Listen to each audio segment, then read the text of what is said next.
Hello everyone, I am Pallavi Parmar and today I will be dealing with the topic from worship to warning, Mansa Devi's journey from religious devotion to climate symbolism. This I am academic information, table of contents. So my research question is, how is Mansa Devi traditionally portrayed in mythology and how does Amitav Ghosh reinterpret her legend in Gun Island to connect it with nature and climate change?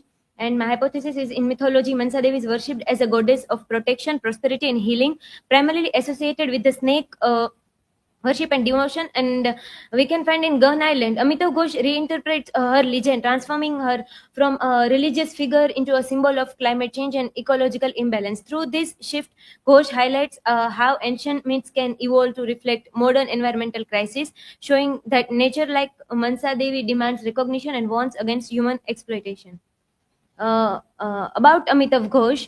Amitav Ghosh, who is born in Calcutta and who is renowned Indian author, and whose notable works are like The Circle of Reason, The Hungry Tide, Gun Island, and Ibis trilogy. And he is most famous for his genres like novels, science fiction, historical fiction, travel writing, and autobiography and memoir. And he won awards like Gnanpith Award, and he deals with the themes like national and personal identity, climate change, historical narratives, and post-colonialism and global climate crisis. Let's say about Gun Island. Gun Island is written by Amitav Ghosh, published in 2019, and genre we can find that climate fiction, historical fiction, and mythological fiction. Themes we can find climate change, migration, folklore, environmental destruction, capitalism versus nature. And setting we can find that the novel spans across multiple locations including Kolkata, the Sundarbans, Venice, Los Angeles, and Brooklyn. So let's move towards who is Mansa Devi. Mansa Devi is an anthropomorphic serpent goddess worshipped in Bengal. She is the central, mostly in Bengal. She is the central figure of the Mansa cult, popular among the lower class Hindus. And unlike North India's Nagraj, which means king of snakes, Bengal worship Mansa Devi. Like we also have Nagraj or Shesh Nag also in worshipping the tradition of animal worshipping. She is associated with protection from snake bites, fertility, and prosperity. And worship involves earthen pictures with serpent motifs and symbolic representations. She is known for various names, including Chintamani, Jaladuburi, Vishahari, and Padma Kumari. And we can find that worship varies across Bengal with annual festivals, temporary shrines, and permanent temples. Her cult is strong in Birbhum, Murshidabad, and East Bengal with elaborate ceremonies and sacrifices. Uh, we can find that like in animal worship traditions, there is the tradition of serpent worship. So let's see about the significance of serpent worship in Bengal. So it is a highly revered tradition with religious variations. In North India we have Nagaraj, king of snakes worship, like in we also the people of India also some parts worship Sheshnag also. And South India, live snakes are often worshipped. The Mansa cult in Bengal. So this is we can find that Mansa cult is especially popular among, according to Bhattacharya, among lower class Hindus, and worship practices vary across districts but stem from a common origin. We can find that the Mansa Devi, who is mostly famous for their folk tales like the Chand Sagar and the Behula legend, plays a central role in Mansa worship. Worship often involves earthen features, and we can find that in some regions the Mansa cult has merged with Saivism or Shaivism, where live snakes are kept in Shiv temples. Let's say about origin and worship of goddess Mansa. So the meaning of the name Mansa is linked with the human fear of venomous snake, later turning into divine worship. A goddess Jaguli, mentioned in Buddhist texts, is believed to be an early form of Mansa, and some scholars stresses her origin to the South Indian snake goddess Manchamma, and later it evolved into the Mansa in Bengal.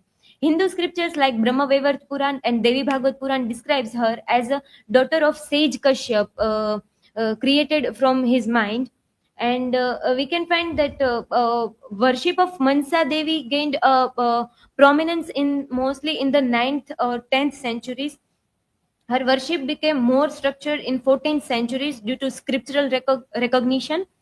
And initially tribal deity, she is a tribal deity, and she was later absorbed into Hinduism and Buddhism. And some scholars also believe that Muslim invaders from Bengal introduced her worship to Assam. So, how Mansa Devi is portrayed in Gun Island. So, we can find one parallel story revolves around this folktale of Mansa Devi and Banduki Sodagar.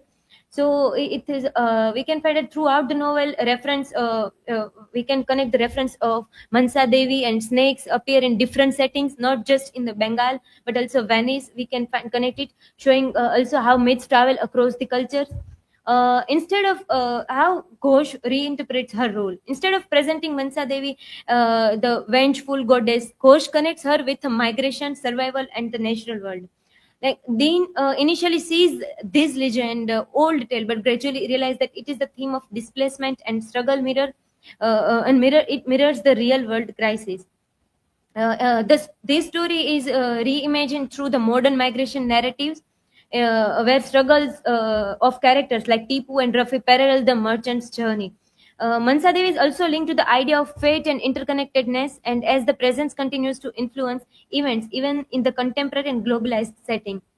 uh, how we can find that this ancient myth hold wisdom, but we can also find that its connection with ecological crisis. And we can also find that the traditional fears of natural disaster and cosmic imbalance. And the Piali Roy, a scientist who works to protect the Sundar, like we can find that our work is like to protect Sundarbans from climate change. So she's working for that her on her project, and reinforcing the link between folklore and real world environmental concerns.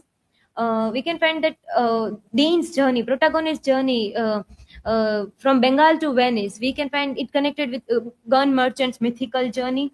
He repeatedly encounters snake shrines and symbols which is related to Mansa Devi. His understanding of the gun merchant's legend involves it feels like echoes of the past to him.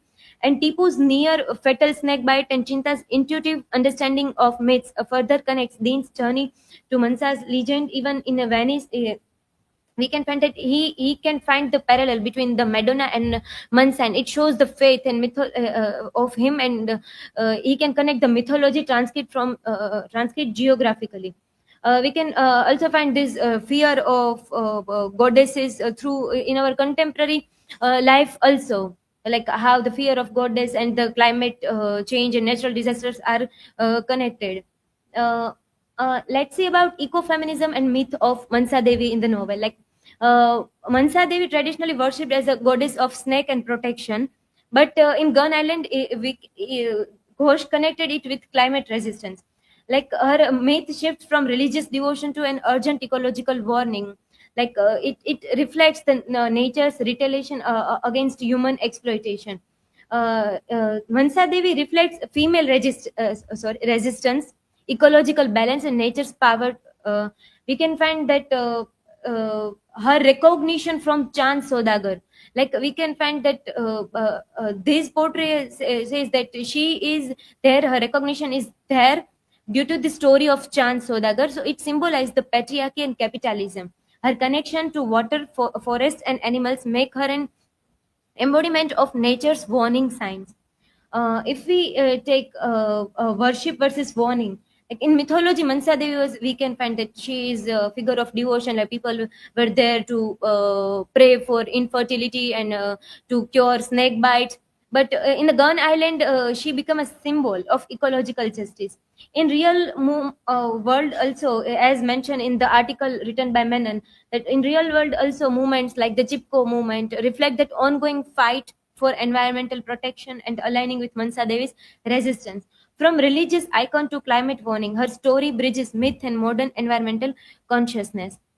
Uh, uh, in Gun Island, we have these climate warnings like snake in Venice, a sign of climate-driven migration, dolphin beaching in the Sundarbans, consequences of pollution, like large scale pollution and habitat destruction disrupt and marine ecosystems. Wildfire in Los Angeles, the global impact of environmental degradation. Sorry, we can find that Mansa Devi's this pursuit of merchant mirrors nature's warning and showing that ignoring environmental crisis leads to catastrophe. And we can find that Amitav Ghosh not only just mention. At first, we just find that okay, this is just a myth, which is mentioned parallelly in this with the story of Dinanath. But we can connect that we can find that Amitav Ghosh tries to transform an ancient myth into the contemporary ecological warning. So we can say that the novel urges us to recognize the signs of climate change and act before it's too late. So we can find that in Otner in her article is a female to male as a nature is to culture. She mentioned that women are culturally linked to nature, leading to systematic devaluation in the patriarchal societies. Like we can also find that in the day celebration, like Nature's Day, Mother's Day, we can find that image of mother and child, where the nature is mother is portrayed as nature. So soft Prakriti and Purush, the concept of we also find. So in contrast, men are associated with culture, power, and progress, that reinforcing male dominance. So in Gun Island also, if we take this lens, and we can find that in Gun Island also, Mansa Devi embodies nature, while Chand Sodagar or Banduki Sodagar also the merchant who represents the patriarchy and the capitalist exploitation. Just as Otner describes women being dismissed or controlled, Mansa Devi is also resisted, denied worship by Chand Sodagar. As at first, he is not able to accept her as a deity, or not accept her as a goddess, or denied to worship her. So we can find that she take revenge from him until he became devotee of him. And in the this in the real myth, we also find that she killed seven son of Chand Sodagar. And then he became and after so many trouble, he became a devotee of her. And the struggle of Mansa Devi also mirrors the nature's fight for recognition and respect in the male dominant, or we can say that human dominant world. Over time, we can find that Mansa Devi shifts sense the nature's retaliation against human exploitation, aligning with the eco-feminist concerns. Like a women reclaiming power in eco-feminist discourse, Mansa Devi's story also serves as a warning against ignoring nature's resistance. So, in conclusion, I would like to say that Mansa Devi was once worshipped as a goddess of protection and devotion, bringing prosperity and safety to her followers. We are just knowing her by this story. But it is Ghosh, Amitav Ghosh, who introduced this new perspective by using her story, giving her story a lens, a new meaning. He transforms her story from religious story to a powerful symbol, or to connect it with the contemporary problems like climate change, migration, nature warnings. Like this shift shows that myths are not just ancient stories. Like we can connect it with real world, today's world also. And Mansa Devi, once we can find that now she is represents nature's struggle against human world harm. And her journey from worship to warning reminds us that mythology still shapes how we understand the world, urging us to recognize nature's signals before it's too late. So we just need to have this that lens. And my learning outcome is before that studying this novel, especially I was just taking a myth as a story. But I can gain this lens, like we can connect old stories and myth also with today's world crisis also. That this made me rethink that how stories of goddess are just not religious, but we can think from their agency also. And we can connect it with environmental and feminist movements. I am able to I'm able to understand that how it is fascinating how how nature's warning, whether it's myths or reality, are often ignored until it's too late. We can find in real world also. These are my references, and thank you. This is from my side, and if you have any question, feel free to ask.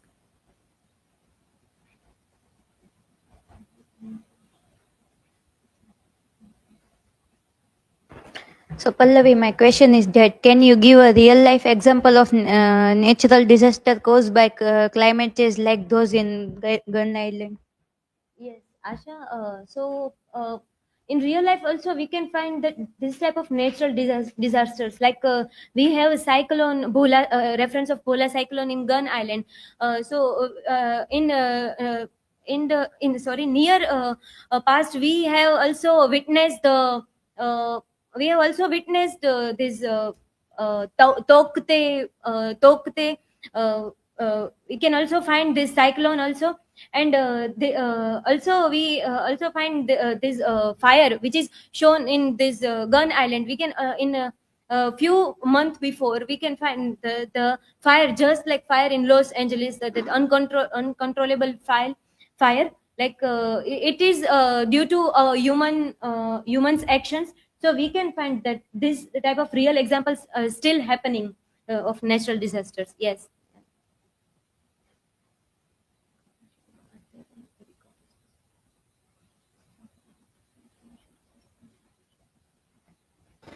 So, Pallavi, my question is, according to you, are there any goddesses who, like Mansa Devi, act as both protectors and punishers based on the devotion? Yes, like Mansa Devi, as she is known for in the myth, she is known for curing snake bites.